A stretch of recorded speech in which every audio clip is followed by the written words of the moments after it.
Now I'd like to talk about some of the fit enhancements that I use for my socks.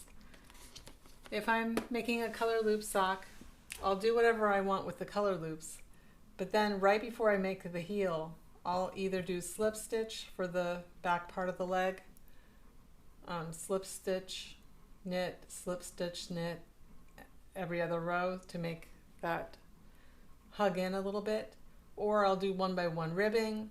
Either way, now that I have a sock machine, I don't do the heel flap and gusset so much, and so I wanted to come up with a way to make a short row heel fit a little bit better. And there's a sock that, let's see, can you see that? Let me do it up here in black. If you have a sock where the heel, you're stuffing your foot into it and the heel angle of the heel is down here, that looks wrong to me. I would rather have the ankle be the line to a sock and have it be, sorry, that's so messy, but to me that's the way a sock should look. Now when it's like this, it means there's not enough room for this distance right here. So yes, I do have a deep heel, and so I like to add a wedge there, and I've been doing that successfully by hand and on a machine, and I'm going to attach some, maybe I'll just attach a link to my Ravelry project where I can include some photos of some charts rather than listing it as a pattern. So let's see how that goes. And the same thing with the toe. If I add a little gusset here, not gusset, wedge, sorry, little wedge there, it makes, because otherwise a toe like this, the normal short row toe, your toe is different from on the top and the bottom, and it pulls that seam. But if you create a little extra space, then it allows this part of your sock to fit better. So I quickly put together this chart on Stitch Mastery, and you can find it in my project pages on Ravelry, which I will link below.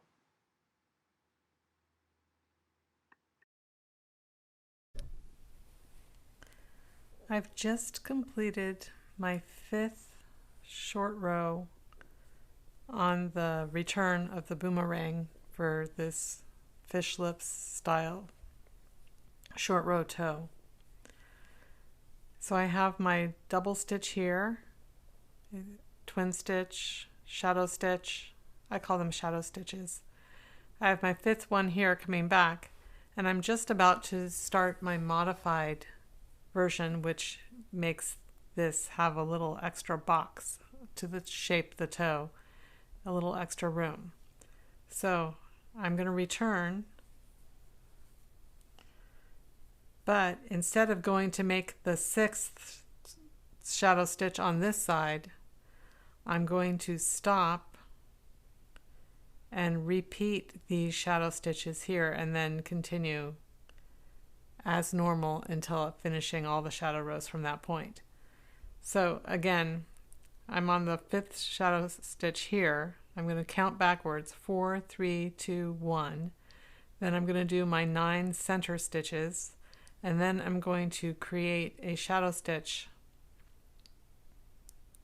as I did exactly here. If you can see that, where it's shaped here. So where it's turned, where the toe is turned, I'm going to turn it again on this row. I'm going to start my turn about here, and that's going to create a box for my toe.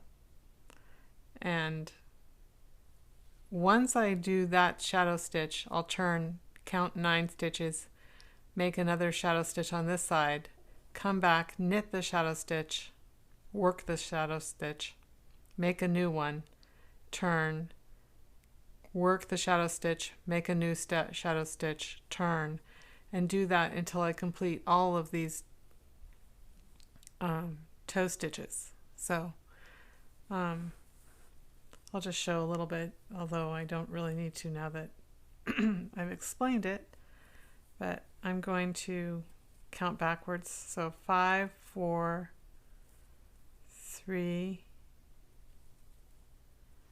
2, 1, and that was my little wedge. Now all of these stitches that I'm knitting, the next 9 stitches are these center stitches right here. So I have 9 of them. I like to use 9 stitches for my toe and 11 for my heel, but it sort of depends on what size sock I'm making. So that's 3, 4, 5, 6, 7, 8, 9. And so all of these 9 stitches were continuous from the top of the toe curving around to the bottom of the toe on the sole of the foot. So all of those have no shadow stitches interrupting them at all. But this next stitch is the first stitch that I made a twin stitch on the turn. And so it's going to have this beautiful little clean wedge to it. So I make all my shadow stitches on the right side. So I lift up the nearest leg, bring it up over to the left needle, wrap the yarn, and bring the leg back down. Now it's shadowed.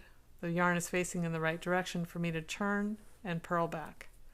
I'm going to purl back 9 stitches, just like I did for the first half. 1, 2, 3, 4, 5, 6, 7, 8, 9. I'm going to turn and make my shadow stitch on the right side like I like to do. I lift up the nearest leg, bring it up over onto the right needle. I'm checking to see if I split the yarn, because sometimes. Okay, and then I wrap the yarn the closest way around, bring the leg back down over that wrap. Now that stitch is shadowed, and I'm ready to knit forward again. And this, I'm going to knit my 9 center stitches, and then I'm going to knit that shadow stitch.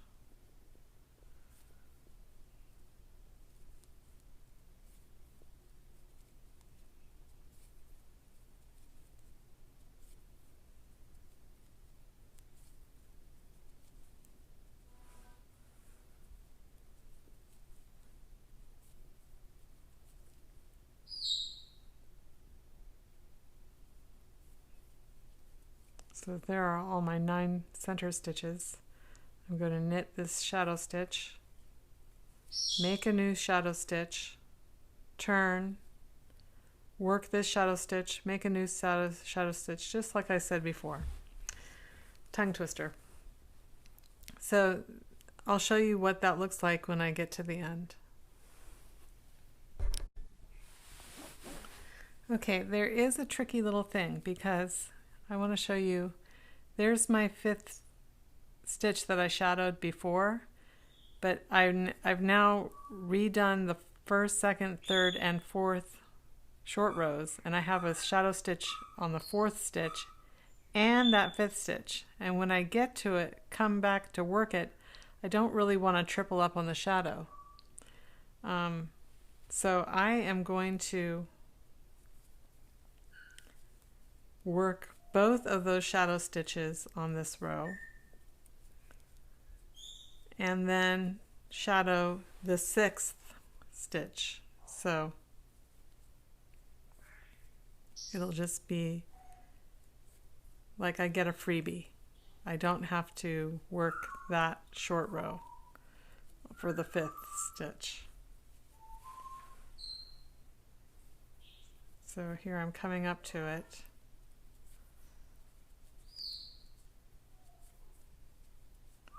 I'm going to work that 4th stitch. It was shadowed. Oops, I split it.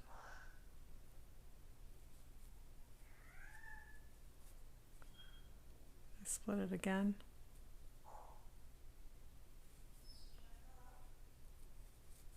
Okay, there. So I worked that 4th one. I'm going to work the 5th one. And now I'm going to shadow the 6th stitch. So a little freebie there. So I'll continue going back and forth, and I'll do the 6th, 7th, 8th, 9th, 10th, 11th. And then when I get to this center stitch that is in between my front and my back, I knit that once, but I leave the other one on the other side, and I stop here. I move all of these instep or sole stitches onto another needle, and then I graft the two ends together with these two very end point stitches ungrafted, just a needle put through them, and that way there's no gap and there's no extra bulk. So I hope that makes sense, and I'll show you at the end.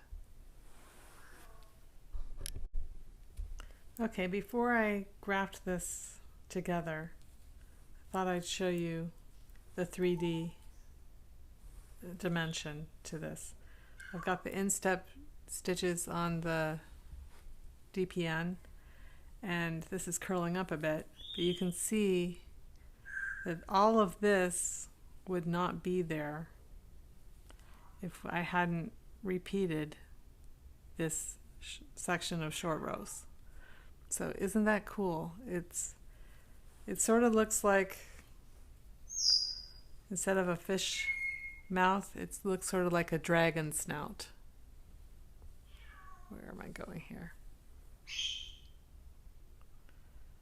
So